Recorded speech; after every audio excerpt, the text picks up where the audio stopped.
শিক্ষক দিবসের বক্তব্য।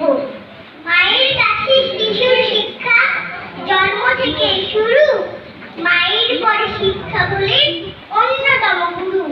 আজ 5ই সেপ্টেম্বর শিক্ষক দিবস উপলক্ষে আয়োজিত অনুষ্ঠানে উপস্থিত আমার শিক্ষক ও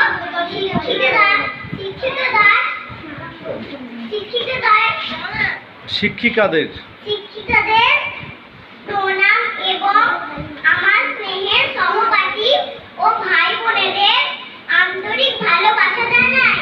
আজকের এই দিনটি আমাদের কাছে খুবই গুরুত্বপূর্ণ, কারণ ভারতবর্ষে 5ই সেপ্টেম্বর দিনটি শিক্ষক দিবস হিসাবে পালিত হয়।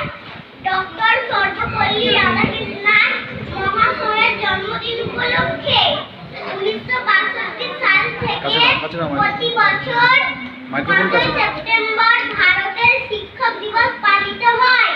তিনি হলেন ভারতের প্রথম উপরাষ্ট্রপতি এবং দ্বিতীয় রাষ্ট্রপতি।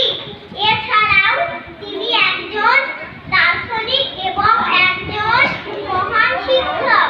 শিক্ষকরা হলেন জাতির মেরুদণ্ড এবং মানুষ গড়ার কারিগর।